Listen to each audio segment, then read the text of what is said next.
Iran Israel மோதல் தொடர்ந்தால் Hormuz கடல் வழியாக செல்லும் கப்பல்கள் மற்றும் எண்ணெய் டேங்கர்கள் கடுமையாக பாதிக்கப்படும். இதனால் கப்பல் போக்குவரத்து மற்றும் காப்பீட்டு துறைகள் மட்டுமல்ல, விமான சேவை, விவசாயம் மற்றும் பல தொழில்நுட்ப துறைகளும் பாதிக்கப்படும். சற்று முன் கிடைத்த வெள்ளை மாளிகை தகவல்களின்படி அமெரிக்க அதிபர் ஒரு கருத்தை கூறியிருக்கின்றார். அதாவது எண்ணெய் டேங்கர்கள் பாதுகாப்பாக செல்ல அரசு ஆதரவும் காப்பீடும் கடற்படை பாதுகாப்பும் வழங்கும் என்ற ஒரு கருத்தை டொனால்ட் ட்ரம்ப் அவர்கள் சொல்லியிருக்கிறார். ஆனால் தற்போது போர் நடந்து கொண்டிருப்பதால பல கப்பல் நிறுவனங்கள் அந்த பகுதி வழியாக செல்வதற்கு முற்றுமுழுதாக மறுப்பு தெரிவித்திருக்கின்றார்கள். ஏனெனில் அந்த கப்பல் பாதை மிக குறுகியது. அதனூடாக பயணிப்பது ஈரானினால் அந்த பகுதி மூடப்பட்டிருப்பதாக கூறப்பட்டிருக்கின்றது. ஆகவே கப்பல் நிறுவனங்கள் முற்றுமுழுதாக பாதை வழியாக தங்களுடைய கப்பல்களை கொண்டு செல்வதற்கு இப்பொழுது மறுப்பு தெரிவித்திருக்கின்றார்கள். இது பற்றி CNN வணிக ஆசிரியர் ரிச்சர்ட் கவஸ்ட் கூறும்போது, இது எவ்வளவு எளிதாக ஈரான் உலக கப்பல் போக்குவரத்தை குழப்பத்தில் ஆழ்த்த முடியும் என்பதை காட்டுகின்றது என்று சொல்லியிருக்கிறார். ஈரான் கடலுக்கடியில கன்னி வடிகளை உண்மையில வைத்திருக்கிறதா இல்லையா என்பது தெரியல. ஏனடா ஈரான் சொல்லியிருக்கு, ஹோர்முஸ் கடல் வழியாக கப்பல்கள் செல்லும்னு சொன்னா இந்த கப்பல்கள் தாக்கப்படும். அது மட்டும் இல்லாமல் ஹோர்முஸ் கடலுக்கு அடியில ஏராளமான கன்னி வடிகளை தாங்கள் புதைத்து வைத்திருப்பதாகவும் சொல்லி இருக்குது. ஆகவே கப்பல்கள் இந்த பாதையூடாக செல்வதற்கு மிகவும் ஒரு அச்சுறுத்தலை எதிர்நோக்கி இருக்கின்றது. இதைத்தான் CNN வணிக ஆசிரியரும் சொல்லி இருக்கிறார். இதை பற்றி அவர் மேலும் கூறும்போது, ஈரான் உண்மையில அப்படி செய்திருக்கலாம் என்ற அச்சமே உலக சந்தையை இப்ப பாதிக்குது. உண்மையாக அந்த பகுதியில கனிவடிகள் புதைக்கப்பட்டிருக்கிறதா இல்லையா என்றதை பார்க்க, இந்த கனிவடிகள் புதைக்கப்பட்டிருக்கு என்று சொன்ன ஒரு கருத்தால இந்த பாதை மற்றும் முழுதாக இப்ப போக்குவரத்துக்கு தடையாக இருக்குது. இந்த காரணத்தினால உலக சந்தையினுடைய வீழ்ச்சி மிக அதிகமாக சென்று கொண்டிருக்கு என்று அவர் சொல்லியிருக்கிறார். ட்ரோன் மற்றும் ஏவுகணை தாக்குதலும் இந்த பாதையில செல்லுகின்ற கப்பல்களுக்கு அச்சுறுத்தலாக இருக்கின்றது. மேலும் அந்த இடம் ஒரு முக்கியமான குறுகிய கடல்வழி, ஒரு மிகப்பெரிய கடல்வழியும் இல்லை, மிக குறுகிய கடல்வழி. இந்த கடல்வழியை ஈரான் மிக எளிதாக கட்டுப்படுத்த முடியும். இதனால் உலக எண்ணெய் போக்குவரத்து முழுவதும் பாதிக்கப்படுவதற்கான ஒரு சந்தர்ப்பம் இருக்கு. அமெரிக்காவும் மேற்கத்திய நாடுகளும் செய்யக்கூடியது என்ன? கப்பல்களுக்கு காப்பீடு வழங்குவது மற்றும் கடற்படை பாதுகாப்பு வழங்குவது மட்டும், வேறொன்றும் செய்ய முடியாது. ஆனால் புதைக்கப்பட்டிருக்கின்ற கன்னிவடிகளை அகற்ற முடியுமா? அல்லது இந்த பாதையை ஒரு பாதுகாப்பான பாதையாக மாற்ற முடியுமா? அது முடியும் என்றால் இந்த யுத்தம் நிறுத்தப்பட வேண்டும். அதனால் தான் இதை செய்ய முடியும். ஆனால் இது முழுமையாக தீர்வு அல்ல என்றும் அவர் சொல்லியிருக்கிறார். உலகத்தின் மிகப்பெரிய கப்பல் நிறுவனம் மேக்ஸ் நிறுவனத்தின் CEO இது பற்றி கருத்து சொல்லும்போது, எவ்வளவு பெரிய காப்பீடு கொடுத்தாலும் அது பாதுகாப்பாக இல்லை என்று சொன்னால் நான் என் கப்பல்களை அந்த கடல் வழியாக அனுப்பவே மாட்டேன் என்று சொல்லி அவர் உறுதியாக சொல்லியிருக்கிறார். கடற்படை பாதுகாப்புடன் கப்பல்களை அனுப்புவதும் மிக கடினம். தற்போது அவர்களின் 10 கப்பல்கள் வடக்கு வளைகுடா பகுதியில் சிக்கியிருக்கின்றது. மேலும் பல கப்பல்கள் அந்த பகுதிக்கு வந்து கொண்டிருக்கின்றன. இதனால் அதிபர் ட்ரம்ப் கூறிய தீர்வு நடைமுறையில் செயல்படுத்த மிகவும் கடினம் என்று தெரிகிறது. ஆகவே இந்த எண்ணெய் பிரச்சனை என்பது உலகத்தில் மிகப்பெரிய பிரச்சனையாக மாறக்கூடிய ஒரு சூழ்நிலையை தற்பொழுது எதிர்நோக்கப்படுகின்றது. இது பற்றி சில நிபுணர்கள் கூறும்போது, ஹோர்முஸ் கடல்வழி பாதை இவ்வாறு முடங்கிய நிலையில் தொடர்ந்தால் இந்த மாத இறுதிக்குள் எண்ணெய் விலை ஒரு பெரல் $150 வரை உயரலாம். இது மிகப்பெரிய விலை உயர்வு. எண்ணெய் விலை இவ்வளவு உயர்ந்தால் உலக பொருளாதாரத்தில் மிகப்பெரிய பாதிப்பு ஏற்படும் எதிர்காலத்தில். பெட்ரோல் மட்டுமல்லாமல் போக்குவரத்து, உரம், பிளாஸ்டிக், பல உற்பத்தி தொழில்கள் அனைத்தும் பாதிக்கப்படும். வீடுகளில் பயன்படுத்தும் வெப்பமூட்டும் எரிபொருளும் பாதிக்கப்படும். மத்திய கிழக்கு பகுதியில் இருந்து வரும் எண்ணெய் பெரும்பாலும் சீனா மற்றும் தென்கிழக்கு ஆசிய நாடுகளுக்கு தான் செல்கிறது. ஆனால் எண்ணெய் விலை உலக சந்தையில தீர்மானிக்கப்படுகிறது. அதனால் அமெரிக்காவும் அதன் தாக்கத்தை உணரும் என்பதில் எந்த கருத்து வேறுபாடும் இல்லை.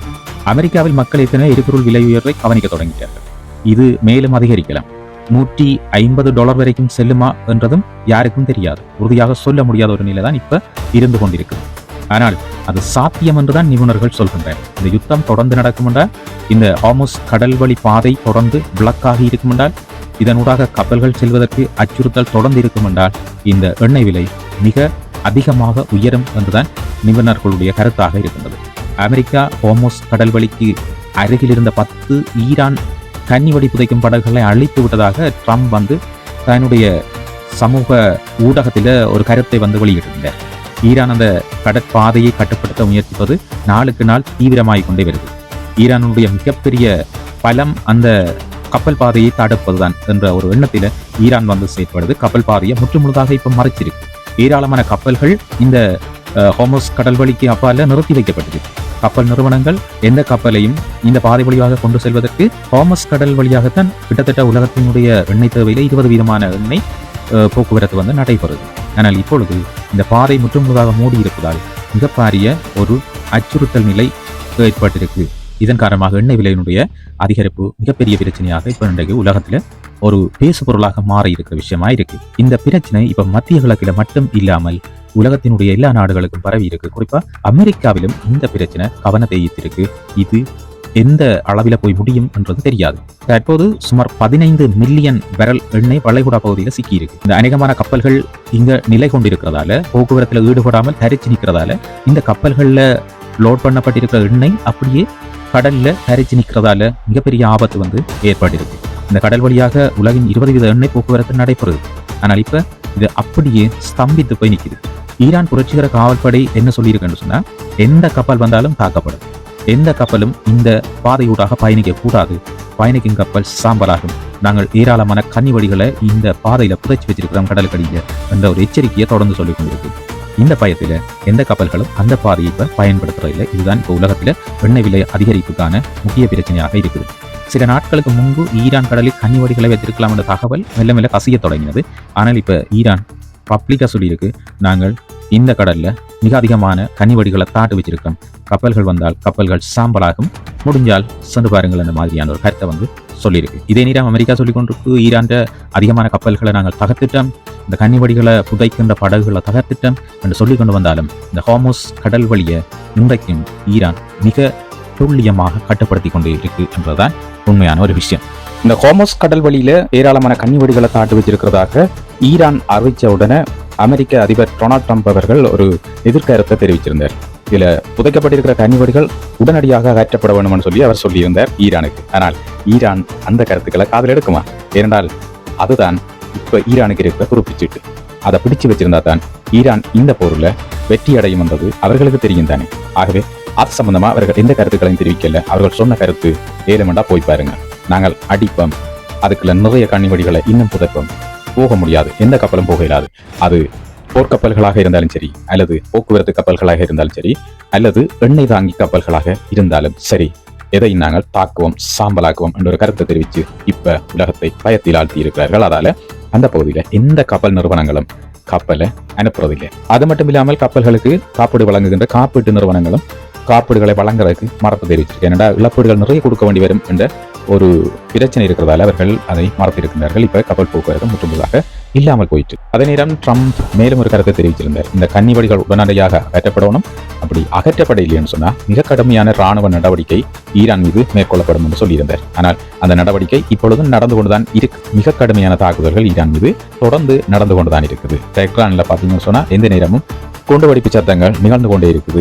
ஏவுகணை தாக்குதல்கள், ட்ரோன் தாக்குதல்கள் சொல்லி இஸ்ரேலாலும் அமெரிக்காவாலும் தொடர்ந்து நடத்தப்பட்டு கொண்டே இருக்குது. அதே நேரம் ஈரானும் சும்மா விட இல்லை. ஈரான் பதில் தாக்குதல்களை மிக துல்லியமாக நடத்தி கொண்டிருக்கு. ஈரானுடைய ஏவுகணைகளை இஸ்ரேல் மற்றும் வளைகுடா நாடுகளில் இருக்கிற சில நாடுகள் தடுத்தாலும் அவற்றையும் மீறி தாக்குதல்கள் மிக துல்லியமாக நடந்து கொண்டிருக்கு.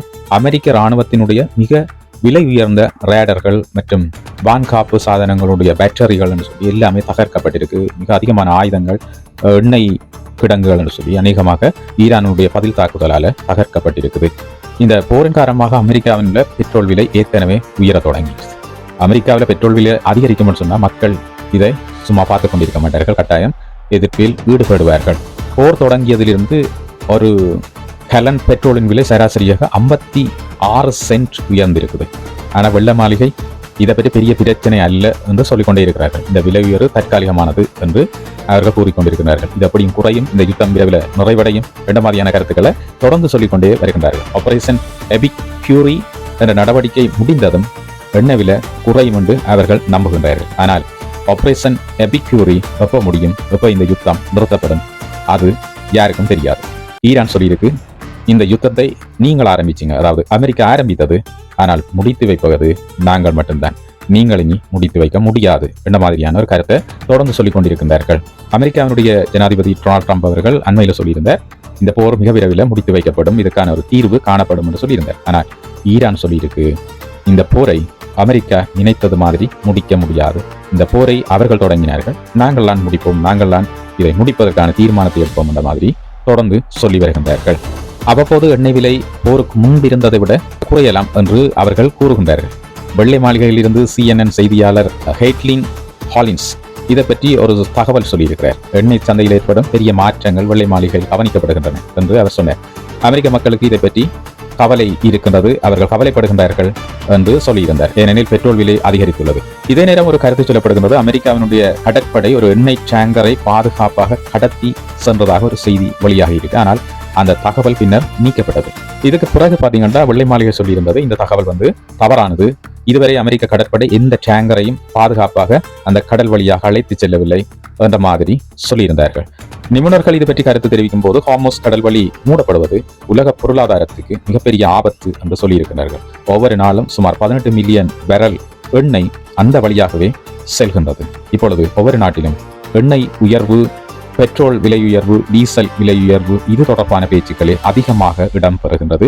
கொரோனா காலத்தின் போது இருந்தது போல மீண்டும் வரிசையில் நின்று எண்ணெய்க்காக காத்திருக்க வேண்டிய நிலை ஏற்படுமோ என்கின்ற எண்ணம் எல்லோரிடமும் இப்பொழுது எழுந்து நிற்கின்றது.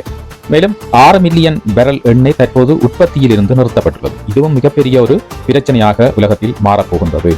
ஏனெனில் ஒவ்வொரு நாளும் உற்பத்திகள் சரியாக நடந்து கொண்டிருந்த போதே சில இடங்களில் எண்ணெய் போதாமை என்ற ஒரு பிரச்சனை இருந்தது. தற்போது பார்த்தீங்கன்னு சொன்னா 6 மில்லியன் பேரல் எண்ணெய் உற்பத்தி இப்பொழுது நிறுத்தப்பட்டிருக்கிறது. இந்த வளைகுடாவில மேற்கொள்ளப்பட்ட எண்ணெய் உற்பத்தி நிலையங்கள், எண்ணெய் சேமிப்பு கிடங்குகள் மீது நடத்தப்பட்ட தாக்குதல்களின் விளைவாக இந்த சம்பவங்கள் இடம்பெற்றிருக்கு. ஈரான்ல நடைபெற்றுக் கொண்டிருக்கின்ற இந்த யுத்தத்தை நாங்கள் சாதாரணமாக மதிப்பிடக்கூடாது. இந்த யுத்தத்தினுடைய விளைவுகள் எங்களுடைய ஒவ்வொருவருடைய வீட்டிற்கும் இப்பொழுது வந்து நிற்கின்றது. ஏனெனில் மத்திய கிழக்கு என்பது எண்ணெய் வளத்தில் மிகப்பெரிய நாடு. தற்பொழுது இந்த எண்ணெய் வளத்தை நம்பியே பல நாடுகள் இருக்கின்றன. அனைத்து நாடுகளுடைய உற்பத்திகள், தொழிற்சாலைகள் மற்றும் அன்றாட வாழ்க்கை முறைகளில் மிகப்பெரிய தாக்கத்தை இந்த எண்ணெய் பிரச்சனை உலகத்தில் ஏற்படுத்த போகின்றது. அந்த பிரச்சனைக்கு முக்கியமான காரணமாக இந்த வளைகுடா யுத்தமே அமைய போகின்றது. இந்த பிரச்சனை விரைவாக தீர வேண்டும் என்று அவர்கள் கூறுகின்றார்கள். ஏனெனில் இது எண்ணெய் மட்டுமில்லை, உரம், அமோனியா, உணவு மற்றும் குடிநீர் போன்ற எல்லா பிரச்சனைகளுக்கும் பாதிக்கும். எரிபொருள் தான் முக்கியம். எரிபொருட்களை தவிர்த்துட்டு இப்ப எந்த விஷயத்தை பற்றியும் கதைக்க இயலாது. அது போக்குவரத்தா இருக்கலாம், அல்லது கல்வியா இருக்கலாம், அல்லது விவசாயமா இருக்கலாம். எந்த துறையிலும் இந்த எரிபொருள் என்பது மிக முக்கியமான ஒரு விடயமாக மாறிடுது. கைத்தொழிலை பொறுத்தளவில் மிகப்பெரிய பாதிப்புகள் இதனால் ஏற்பட போகுது. மின்சார உற்பத்தியில மிகப்பெரிய தாக்கத்தை இந்த எரிபொருள் பிரச்சனை ஏற்படுத்த போகுது. சில நாடுகள்ல எரிபொருள் மிகப்பெரிய தாக்கங்களை ஏற்படுத்த போகின்றது என்பது உண்மை. இது சாதாரணமாக அல்ல, அரசியல் தாக்கங்களை கூட ஏற்படுத்தக்கூடிய ஒரு நிலைமையை கொண்டு வரும். சாதாரணமாக தினமும் 80 முதல் 100 வரை எண்ணெய் டேங்கர்கள் அந்த கடல் வழியாக செல்லும். ஆனால் அவை அனைத்தும் இப்பொழுது நிறுத்தப்பட்டிருக்கு. தற்பொழுது பாத்தீங்கன்னா அந்த கடல் வழியாக எந்த கப்பலும் போறது. 2022 ரஷ்யா உக்ரைனை தாக்கிய போது உலக எண்ணெய் விலை மிக கடுமையாக உயர்ந்தது. அதன் காரணமாக விமான டிக்கெட் விலைகளும் அதிகரித்தது. இப்ப என்ன நடக்க போகுது? அதே விடயங்கள் மிக அதிகமாக நடக்க போகுது. இந்த போரை பொறுத்தளவில் அந்த அளவுக்கு விமான டிக்கெட் விலைகள் இன்னும் உயர இல்லைன்னு சொல்லலாம். ஆனால் இந்த நிலைமை தொடர்ந்து நடக்கும் என்று சொன்னால், இந்த சண்டை தொடர்ந்து நடக்கும் என்று சொன்னால், இந்த விமான டிக்கெட்டுகளும் விலைகள் அதிகரிக்கும் என்றுதான் கூற வேண்டும். தற்போது ஒரு பேரல் எண்ணெய் விலை சுமார் $100 எட்டி இருக்குது. அது எவ்வளவு வரை உயரும் என்று யாருக்கும் தெரியாது. ஆனால் ஹார்முஸ் கடல் வழி இன்னும் சில வாரங்கள் மூடப்பட்டிருந்தால் பெரிய தாக்கம் ஏற்படும் என்பது நிபுணர்களினுடைய கருத்து. எல்லோரும் இந்த யுத்தம் நிறைவேற வேண்டும் என்று யோசித்துக் கொண்டிருக்கிறார்கள். ஆனால் இதை முடித்து வைக்கப் போவது யார்? மீண்டும் ஒரு உலக விவரத்தோடு உங்களை சந்திக்கின்றேன்.